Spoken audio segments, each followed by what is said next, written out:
हिंदुस्तान अगर चीन की छाती पर चढ़कर दहाड़ रहा है तो इसलिए हमारी तैयारी भी मुकम्मल है।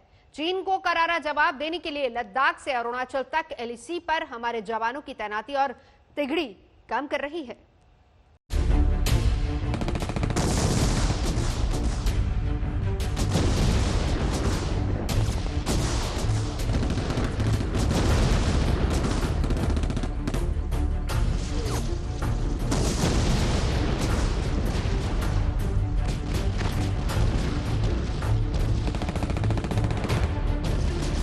58 साल पुराना वो युद्ध आज भी हर हिंदुस्तानी के सीने में किसी ज्वालामुखी की तरह दहकता है।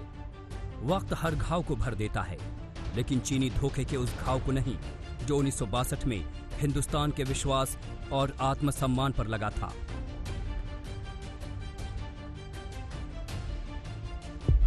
इसीलिए हिंदुस्तान उसी दिन से अलर्ट हो गया था और वो चुस्ती 29 अगस्त की रात को भी दिखी, जब चीन के 200 सैनिकों को पैंगोंग सो झील के इलाके से हमारे जांबाजों ने मार भगाया।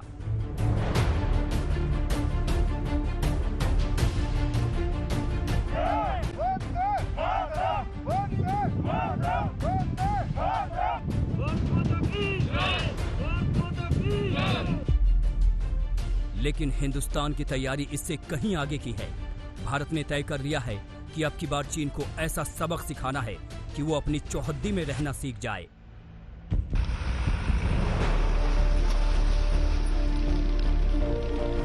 तो ये जो अग्रेसिवनेस जो चाइना दिखा रहा है, ये मुझे लगता है एक प्लान है इनकी, और ये प्लान सिर्फ जो बॉर्डर ट्रूप्स है उनकी नहीं है, ये उनके पीएलए आर्मी और जो सीसीपी है, जो पॉलिट ब्यूरो है, ये उनकी तरफ से है। और ये जानबूझ कर चीन इस प्रकार की हरकतें करता जा रहा है। लेकिन चीन के लीडरशिप को मुझे लगता है कि ये मालूम होना चाहिए कि इस प्रकार की हरकत अभी ज़्यादा देर बर्दाश्त नहीं होगी और इसका जवाब उनको ज़रूर मिलेगा।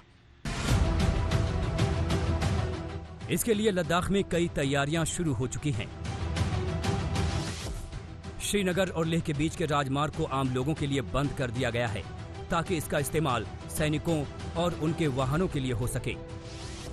साथ ही दक्षिणी पैंगोंग सो से नागरिकों को सुरक्षित स्थान पर पहुंचाया गया, यानी चीन से भिड़ंत हो तो नागरिकों को कोई नुकसान न हो।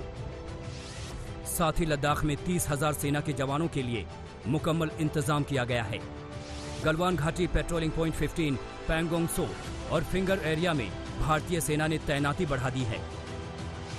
चीन से मुकाबले के लिए एक पूरी ब्रिगेड की तैनाती की गई है। रक्षा मामलों के जानकार और जिस 14वीं कोर के इलाके में पड़ने वाले पैंगोंग के इलाके में चीन ने गुस्ताखी की, उसकी कमान संभाल चुके मेजर जनरल ए.के. सिवाच का साफ साफ कहना है कि हिंदुस्तान के तेवर से चीन डरा हुआ है। वो डेप्संग का जो इलाका है वो उसके लिए बहुत महत्वपूर्ण इलाका बन गया है। वाई जंक्शन के अंदर जितना भी वो आने की कोशिश कर रहा है डोमिनेट करने की, दरबुक चौक, दौलत बेग ओल्डी रोड को, उसकी वजह यह है कि जब से आपका दौलत बेग ओल्डी में एयरफील्ड बन गया है, ये सब सेक्टर नॉर्थ जिसको कहते हैं, वो एक इंपॉर्टेंस हो गई है उसकी, और उसके अंदर हमने बहुत बड़ी स्ट्रेंथ बढ़ा ली है ब्रिगेड के करीब, और उसके बाद T-90 बाकी मिसाइलें और गन्स लगा के। तो चीन को कहीं ना कहीं डर है कि कहीं भारत वहां पर कोई मिस एडवेंचर तो नहीं कर रहा। अब आप भारत की उस तैयारी को देख लीजिए जिससे चीन तिल मिलाया हुआ है। दरअसल दौलत बेग ओल्डी को गेटवे टू अक्साई चीन कहते हैं।